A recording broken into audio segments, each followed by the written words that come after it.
And so I ask you, I have no idea why you are sitting here today. Some of you are Jewish, some of you are not, but each one of you came here for a reason. And I encourage you at some point to take some time and think about why you're here, what you're hoping to get out of this day, and how this day and this experience can open up your mind and your concept, not just to reinforce what you already know and feel, but really to challenge yourself to think differently about how we can, as individuals and as a collective community, relate to Israel. So thank you again for coming, and I would like to invite a friend and a colleague, Rabbi Arthur Gross-Schaeffer, to come and speak to us here today. Thank you.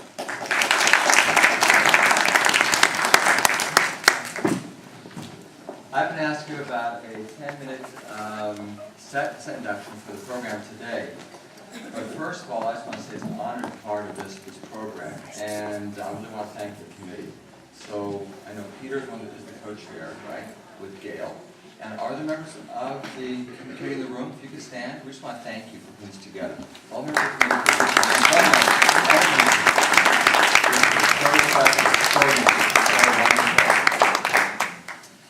Now, according to a recent poll taken in Chicago, the support of American Jews for Israel has dropped. Only 48% of those polled would see the destruction of the Jewish state as a tragic event. Now that poll was quite scary. And not only has support for Israel waned, our knowledge about Israel has also dwindled. Just last week I took a group of teenagers, took the timeline that's in your book, that's an excellent timeline by the way, and I said, look at the timeline, what things don't you understand? And they gave me back a huge list, including they were not aware of the terms 67 war, Yom Kippur war. So great deal of ignorance, very, very scary for us. Now over the years I've expressed a great deal of support for a two-state solution with both Israelis and Palestinians. I've also shared my concerns about the barrier, and I've talked about the tragic plight of the Palestinians. However, today I am very, very worried about the drop of support for Israel I just mentioned, and the low knowledge. So I want to talk about Israel just very, very briefly. Last August, Lori, Noah, my youngest son, and I were at a music festival in Sfat. Now Sfat is one of the 4 holy cities in the Jewish tradition. And there were 7 different performance stages, and many musical groups. And great music, by the way, from the big bands, the Beatles, and klezmer. But approximately 1 year ago last August, the day after that annual music festival had ended, the war in Lebanon broke out. And by the end of that war, over 400 missiles launched by Hezbollah had hit the city of Sfat, just the city of Sfat by itself. Yet 1 year later, I could not spot any damage. All the homes and stores had been rebuilt. Even my friend's studio, an artist studio, had been blown out by a missile, had all been rebuilt. But the reality of the situation is that the threat continues to be very real and has not gone away. Hezbollah has rearmed, and most of the 21, 22, depends on how you want to count, Muslim countries are still really at war with Israel. The Arab world still supports boycotts, dangerous rumors, with all the intent to destroy this very young nation. Now, after the festival in Sfat, we made a short 45-minute trip to Kiryat Shmona, north of the border, north of that area, near the border of Lebanon. Now, during the war with Hezbollah, over half of its 250,000 residents were unable to leave and spent much of their time in reinforced concrete shelters. Now, while the city has also been greatly rebuilt after the war, the hills are still quite black because the forests were destroyed by those missiles. And due to its close connection to the border, the city has had many deep scars. Perhaps the most well-known took place back in April 1974, where a terrorist killed 18 residents in an apartment building, including many children. So after shopping for falafels in Kiryat Shmona, we drove our car around 20 minutes to our son's base. As some of you know, I have 2 sons in Israeli Defense Forces, just up the hill from Kiryat Shmona. We actually took a short drive along the border. It wasn't hard to spot the UN patrols and see villages that are still Hezbollah strongholds and the scenes of fierce battles just a year ago. It was quite scary. And to think that my young son, along with many other young sons, were in harm's way is overwhelming. If we don't speak out, Israel becomes more aligned with significant and deadly results. One does not stand by while one's brothers and sisters are being attacked, and Israel is being attacked. I get Israel news online almost daily, and there are generally multiple rocket attacks launched against Israeli civilians on a daily basis, often 6 or 7 a day. Here are some basic statistics. Palestinian attacks since January 1st, 2007 to August. Here are the numbers. 1,000 missiles fired from the Gaza Strip. 600 Qasims and mortars fell on Sderot in western Negev. 346 hit the security fence. 128 landed in the Palestinian zone. 15 ended up in the sea. Several Israelis were killed by rockets.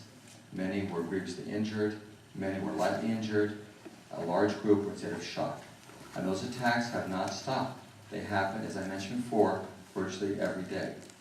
Now, Israel is also being attacked with fabrications that are aimed at destroying its support here in the U.S. Before we know it, the public in general, and Congress in particular, may pull away from the historical support for Israel. Now, we cannot allow unfounded attacks go unanswered unless we are willing to take the risk of having the truth become lost. Often there are one-sided presentations and panels. For example, I took on the PLO representative to the United States here at City College. And why? A panel had been planned for Shabbat morning with no pro-Israel speaker. There was no balance intended for the panel. Now, thankfully, some people spoke out, and I was on the panel. It wasn't exactly fair, though. It was basically one ambassador, 2 others, not pro-Israel, and me. It felt like 3 against 1 because it really was 3 against 1. I went because silence has never served us well, and increasingly the true facts of the situation are being replaced by half-truths or simple fabricated information. For example, one popular narrative is that the United States only supports Israel because of AIPAC, the Jewish lobby. Several professors, even one from Harvard, have added to this perspective, as they have asserted, quote, neither strategic nor moral arguments can account for America's support for Israel, close quote.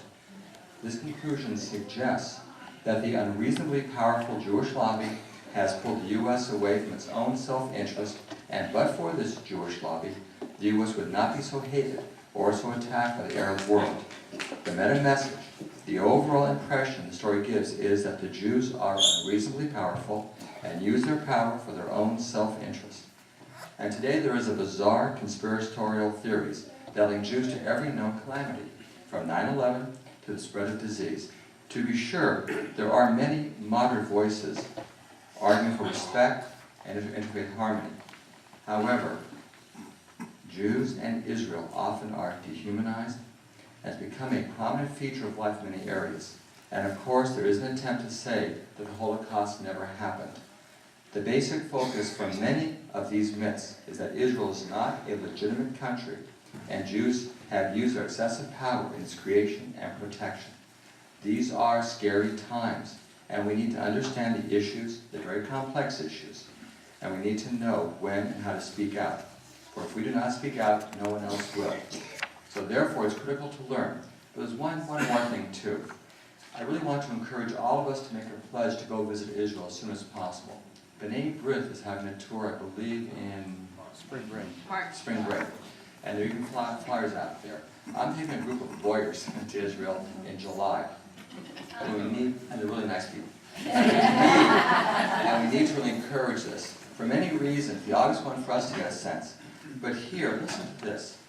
A group of Americans went to visit some Israeli soldiers, and one soldier wrote the following. For us, the hardest thing to overcome has been a loss of motivation and idealism.